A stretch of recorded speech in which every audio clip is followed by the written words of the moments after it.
Right now, your beating heart and your brainstem are locked in a continuous millisecond-to-millisecond feedback loop. Every pulse generates electrical signals that travel up the neck to a processing center in the brain, which immediately fires commands back down to adjust the next beat. These closed circuits are cardiovascular reflexes.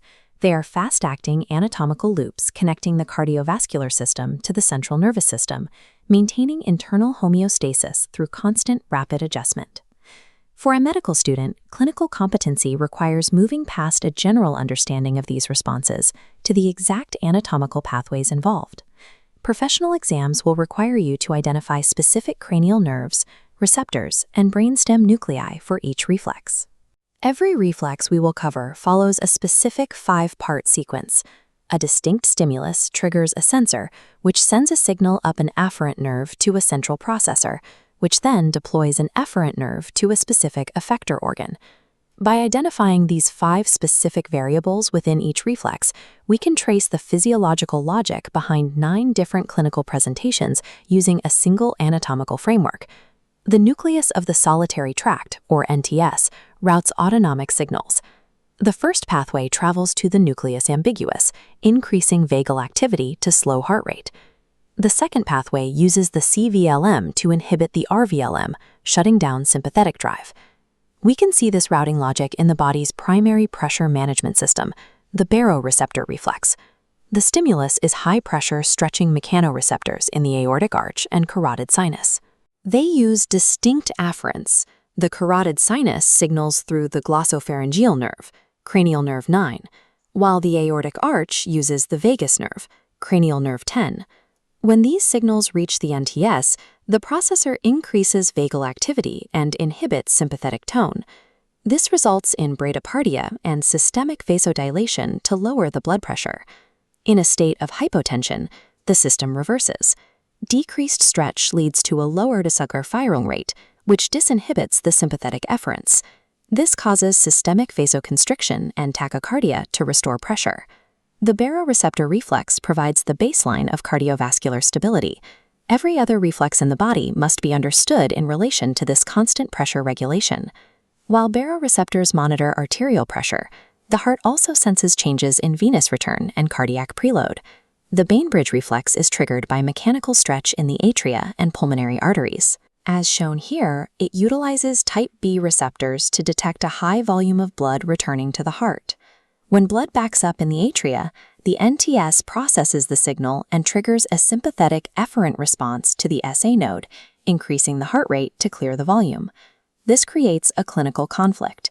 Increased volume in the atria triggers the Bainbridge reflex to increase heart rate, but the resulting increase in arterial pressure triggers the baroreflex to decrease heart rate.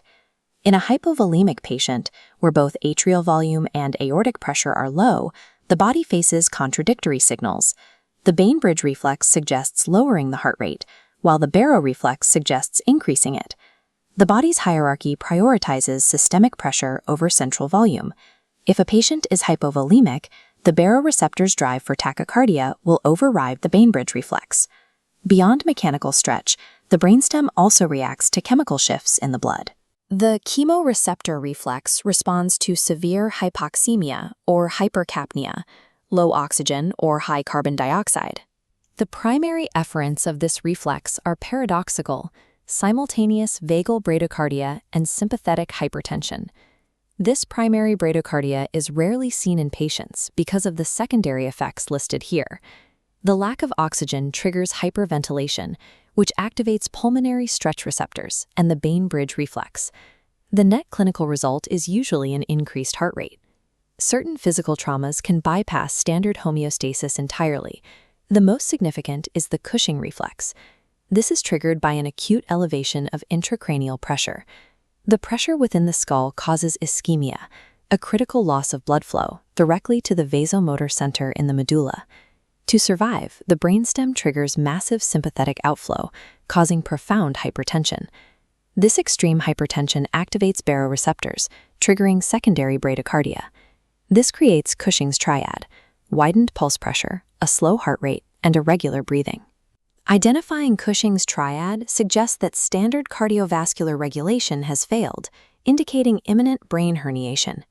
Other reflexes utilize the same core wiring for specialized triggers. The Baroreceptor Reflex reacts to chemical or mechanical stimuli in the cardiac ventricles, often during ischemia, causing sudden hypotension and bradycardia. The oculocardiac reflex is triggered by pressure on the eye. The trigeminal nerve carries the signal to the NTS, which then uses the vagus nerve to slow the heart. The diving reflex combines apnea, bradycardia, and intense vasoconstriction. It is an involuntary response to facial submersion in cold water, preserving cerebral oxygen. Respiratory sinus arrhythmia is a normal cycle where inspiration inhibits vagal tone, causing the heart rate to increase naturally as you breathe in.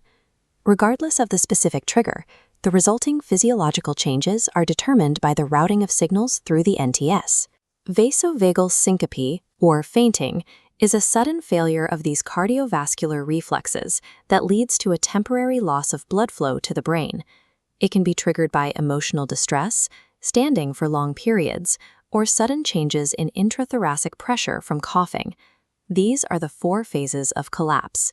During phases 1 and 2, the baroreceptor reflex attempts to stabilize the body through vasoconstriction.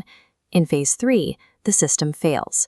Severe bradycardia and systemic vasodilation cause blood pressure to drop instantly. Fainting acts as an autonomic abort sequence. By forcing the body into a horizontal position, it restores blood flow to the brain when the active reflexes can no longer maintain it. This mind map visualizes how the NTS connects these 9 reflexes. Understanding central routing for each trigger allows you to predict the physiological outcome. This summary table provides the specific pathways required for medical boards, organizing each reflex by its sensor and afferent nerves.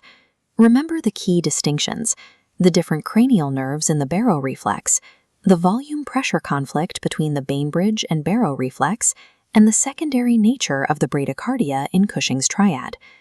These clinical scenarios test whether you can apply these anatomical pathways to a patient's physical presentation.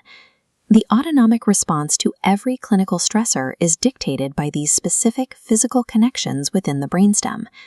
By focusing on the underlying anatomical wiring, you can deduce the physiological response to any cardiovascular challenge the human body faces.